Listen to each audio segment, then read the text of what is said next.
नमस्कार दोस्तों, आप लोगों का इस वीडियो में फिर से स्वागत है। क्या आपने कभी किसी पक्षी या जानवर की मदद की है? क्योंकि कभी कभी पक्षी हमारी बालकनी या छतों पर आकर अपना घोंसला बनाते हैं, अंडे देते हैं, चुग्गा देते हैं और उनकी देखभाल स्वयं करते हैं। लेकिन इस समय गौरैया की प्रजाति नष्ट हो रही है, तो उसकी सुरक्षा के लिए हमें क्या करना चाहिए? आइए इस कहानी नादान दोस्त में क्या ये दोनों बच्चे चिड़िया की मदद कर पाए? इस वीडियो के द्वारा हम ये जानकारी प्राप्त करते हैं।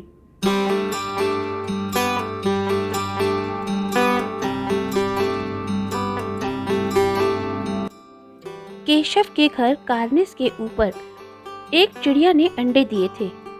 केशव और उसकी बहन श्यामा दोनों बड़े ध्यान से चिड़िया को वहां आते जाते देखा करते।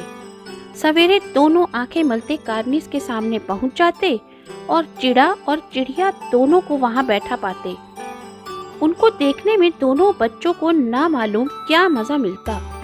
दूध और जलेबी की सुध भी न रहती थी। दोनों के दिल में तरह तरह के सवाल उठते। अंडे कितने बड़े होंगे, किस रंग के होंगे, क्या खाते होंगे? लेकिन इन बातों का जवाब देने वाला कोई नहीं। ना अम्मा जी को घर के काम धंधों से फुर्सत थी, ना बाबूजी को पढ़ने लिखने से। दोनों बच्चे आपस ही में सवाल जवाब करके अपने दिल को तसल्ली दे लिया करते थे। श्यामा कहती, क्यों भैया, बच्चे निकलकर फुर से उड़ जाएंगे? नहीं, कैसे सवाल पूछती है तू? पहले पढ़ निकलेंगे, बगैर पढ़ो के बेचारे कैसे उड़ लेंगे? बच्चों को क्या खिलाएगी बेचारी? केशव इस पेचीदा सवाल का जवाब कुछ न दे सकता था। इस तरह 3-4 दिन गुजर गए। दोनों बच्चों की जिज्ञासा दिन दिन बढ़ती जाती थी।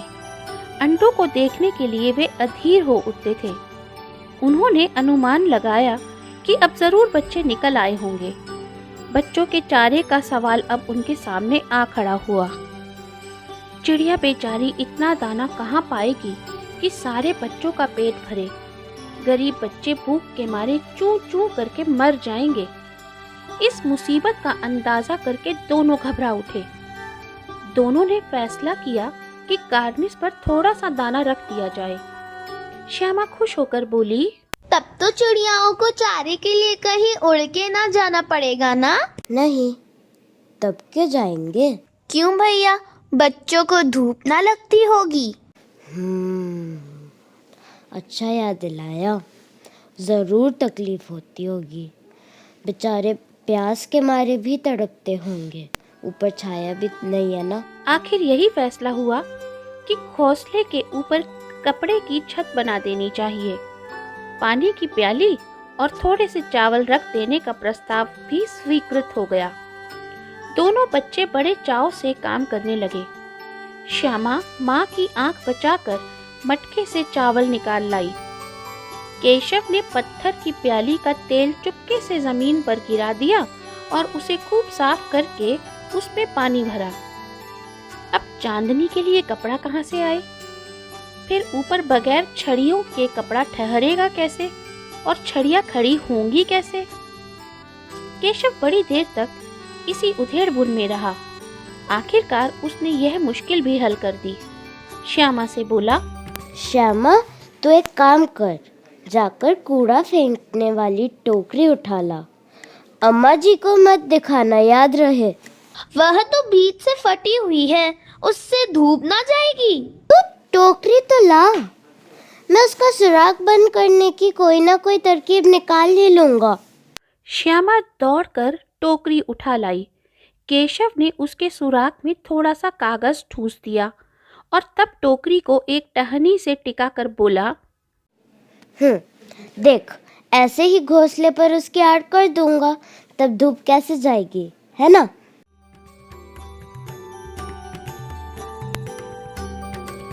श्यामा ने दिल में सोचा, भैया कितनी चालाक हैं। गर्मी के दिन थे। बाबूजी दफ्तर गए हुए थे। अम्मा दोनों बच्चों को कमरे में सुलाकर खुद सो गई थी। लेकिन बच्चों की आंखों में आज नींद कहाँ। अम्मा जी को बहलाने के लिए दोनों दम रोके, आंखें बंद किए मौके का इंतजार कर रहे थे। ज्यों ही मालूम हुआ कि अम्मा जी अच्छी तरह से सो गईं, दोनों चुपके से उठे और बहुत धीरे से दरवाजे की सटकनी खोलकर बाहर निकल आए। अंडों की हिफाजत की तैयारियां होने लगीं। केशव कमरे से एक स्टूल उठा लाया, लेकिन जब उससे काम न चला तो नहाने की चौकी लाकर स्टूल के नीचे रखी और डरते डरते स्टूल पर चढ़ा। श्यामा दोनों हाथों से स्टूल पकड़े हुए थी। स्टूल चारों टांगे बराबर न होने के कारण जिस तरफ ज्यादा दबाव पाता था, जरा सा हिल जाता था। उस वक्त केशव को कितनी तकलीफ उठानी पड़ती थी, यह उसी का दिल जानता था। दोनों हाथों से कॉर्निस पकड़ लेता और श्यामा को दबी आवाज में डांटता। श्यामा क्या कर रही है? मैं गिरने वाला था। स्टूल को अच्छी तरह पकड़, वरना उतर के बहुत पीटूंगा। मगर बेचारी श्यामा का दिल तो ऊपर कार्निस पर था। बार बार उसका ध्यान उधर चला जाता और हाथ ढीले पड़ जाते। केशव ने ज्यों ही कार्निस पर हाथ रखा, दोनों चिड़ियां उड़ गईं। केशव ने देखा कार्निस पर थोड़े तिनके बिछे हुए हैं और उन पर 3 अंडे पड़े हैं। जैसे घोंसले उसने पेड़ पर देखे थे, वैसा कोई घोंसला नहीं है। श्यामा ने नीचे से पूछा, के बच्चे हैं भैया? 3 अंडे हैं और पता है अभी तक बच्चे भी नहीं निकले। जरा हमें दिखा दो भैया, कितने बड़े हैं? दिखा दूंगा। पहले जरा चिथड़े ले आ, नीचे बिछा तो दूं। बेचारे अंडे तिनकों पर ही पड़े हैं। श्यामा दौड़कर अपनी पुरानी धोती फाड़कर एक टुकड़ा लाई। केशव ने झुककर कपड़ा ले लिया। उसकी कई तह करके उसने एक गद्दी बनाई और उसे तिनकों पर बिछाकर 3 अंडे धीरे से उस पर रख दिए। हमको भी दिखा दो भैया। दिखा दूंगा। पहले जरा वो टोकरी तो दो, ऊपर छाया भी तो करनी है। श्यामा ने टोकरी नीचे से थमा दी और बोली, अब तुम उतर आओ, मैं भी तो देखूं। पहले जाओ, दाना और पानी की प्याली लेकर आओ, फिर मैं उतरूंगा और तुम्हें दिखा दूंगा। खुश? श्यामा प्याली और चावल भी लाई।